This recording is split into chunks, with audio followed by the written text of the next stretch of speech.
Hey guys, cheers for watching this. I just want to do a little update for the new year about my future in collecting and where I see it going from here. In previous years, building up to sort of now, I was quite really into thinking about building a massive Super Nintendo collection, and similar with the PS1. That's calmed down a little bit in recent months. Not for any reason in particular. I found myself not having the time to play a lot of the Super NES games that I had picked up, not religiously anyway. You know, I'd picked up the Superboy. I was hoping that would be an easier way for me to play some of my cartridge games, you know, rather than having the setup over the TV all the time, you know, a bit more handheld, pick up and play type thing, but haven't really used it too much. And, you know, obviously I will in the future, but for now it's been a little bit, you know, a bit just sitting there on display really, and that is a shame. So I've decided that because I have a RetroPie, so you know, in theory I have all the Super Nintendo NES games ever that I want to play. If I need to play anything new, I'll only really be looking at the future of collecting in the sense of stuff I owned as a child or played regularly at a friend's house or rented as a child, games that I have nostalgia and memories of. Rather than the risk of buying titles that, you know, I'm just not fussed about or not even heard of or anything like that. It is really now about, you know, not building a huge collection, but just getting the games I want. For the Super Nintendo, I'm quite lucky in the sense that most of the titles I would like on the Super Nintendo, I do own. All the ones that are reasonably priced anyway, you know. There's a few titles it's a bit more expensive that I will still get, like Legend of Zelda. Still need to own the physical copy of that again on the Super NES, even though I've downloaded it on multiple virtual consoles from Nintendo, and on the Game Boy Advance I had it as well. But the real money stinger would be the NES collecting, which I want to get back into, and I sat and went through the full list of releases of NES games, and thought I'd get to buy all the games that I used to own at some point in my life, and all the ones I used to play regularly, especially around my friend Tim's house and Tugboat's house. I'm looking at sort of 30, 40 titles plus. The list kept growing as I was going through. I was like, damn, I played that, I used to like that. So that's going to be difficult. However, I had a little bit of a good vibe about it, because I went to when I went to MCM Birmingham a couple of months back, there was a very limited amount of game stalls, video game stalls there. I think it didn't help that the London Game Market was the same weekend, so a lot of the big sellers might have been saving themselves for the London Gaming Market. But I went there, and there's a couple of stalls selling NES games, and there was, you know, amongst the 20 or so NES cartridges he had on sale there, there was probably about 5 or 6 that were on my list that I could have picked up. Obviously my money was spent elsewhere with buying the SNES Classic Mini and t-shirt and stuff, so my money went elsewhere that time. But it's nice to know that the games were out in the wild.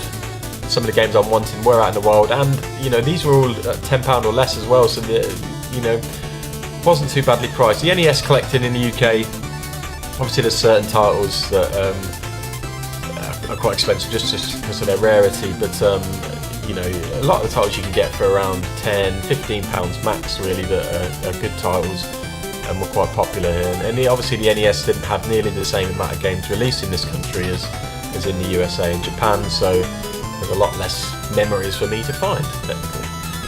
With the PlayStation 1, it's a little bit more difficult to go through an entire list of everything that got released on PS1, picking out the games I remember, and even certain games I used to play on the demo discs that came with Official PlayStation Magazine and stuff that, you know, I really liked but never actually went out and bought the game. You know, some of them games I wanted to get. For a while with the PS1, a couple of years back, and even up to a year or so ago, I was just finding games in the charity shops and picking them up just for the collection, just for shelf fillers, you know. A lot of them I still haven't had a chance to play yet. And it's going to be difficult to, because I'm coming to another point. Is obviously, if you've seen any of my other videos I might have mentioned before, me and Holly are expecting our first child in a matter of weeks now. It's due in March, so obviously depending on when you're watching this, that's pretty soon. So my priorities are going to change financially. I'm very happy with the collection of games I've got. Obviously with the Nintendo Switch being here now in my household, which is great. there's going to be some games I want to get for that, and then obviously they at this stage are going to cost more. So the priority of collecting versus Nintendo Switch games is difficult. You know, you buy a new system, you want to get games for it. I'm lucky enough that I got some games early on from family and friends for Christmas. From Jake and Nicole got me a game, and so did Holly's parents, and obviously Holly got me the actual Switch with Odyssey and Mario Rabbids, so already got a nice collection. Just downloaded Stardew Valley recently and I'm plumping hours into that one, I tell you. It's a lot of fun, very casual, and I like that. I've been waiting trying to dive into the Harvest Moon, Story of Seasons sort of games, and I wanted to at some point, but then I've got the Switch now, so Stardew Valley was the way forward. If you're getting any light flashing on me, it's because for some reason I forgot to turn my TV off, which is completely opposite, so I'm going to get a bit of different lighting on here, so I do apologise if I should put an epilepsy warning on there or something, but I don't think it'll be too bad because it's just the end of the football, so it's not too bad. So yes, future collecting's up in the air a little bit. Not going to stop me going to stuff like London Gaming Market. I know we've bailed on a lot of them recently in the last year, but we would like to get to one again. Obviously we've got Revival again this year, which is such a big event, and it's going to be even bigger this year. It was so much fun in 2017 that I can't wait to go back to that again in May. So me and Rudy will be off to that. So yeah, future of collecting's been weaned down a bit, but I've got such a backlog, it's ridiculous just to buy stuff to fill the shelves up. So yeah, I'll actually do a separate video on the list we'll call it, like Chris Jericho's list. Of NES games that I want to pick up again. We'll talk about some of them titles because I've done the videos in the past of Kada's collections and stuff. For physical ones I can actually pick up and show. For what have we done so far? We've done the Wii, we've done the 3DS, we've done the Atari 2600. Still need to do the SNES one, which will obviously be a lot of fun to do, and even the PS1 one, but that's a lot of throwaway titles in there. Anyway, on to the winner of the competition, which I was supposed to announce over a week ago but didn't get round to it, so I do apologise. We had a handful at best, we'll say, of entries, and the winner we picked out was Krazion. So Kraz, hit me up on here on YouTube or Twitter and get your address to me, and we'll get that prize, the Super Mario Super Mario Bros. Coasters, out to you as soon as possible. Congratulations. Probably do some more sort of competitions in future.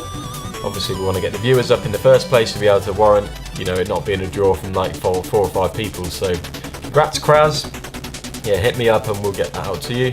Cheers for watching, guys. It's kind of just a chit chat video about what I'm feeling with the collection side of things at the moment, and trying to sort something out so we can get some videos with Rudy done soon. You know, Black Arrow Game Talk's been on the back burner for so long.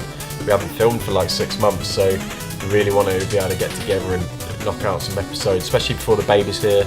I might have to check the diary as soon as I finish this video so we can try and squeeze something in. Cheers for watching, guys. Please like and subscribe. Don't have to like, actually, just subscribe so you can watch the videos. I don't care about the likes. I'm not in it for the money. That's not going to happen on YouTube for me. So just cheers for watching, guys. Appreciate it, and we'll catch you very soon.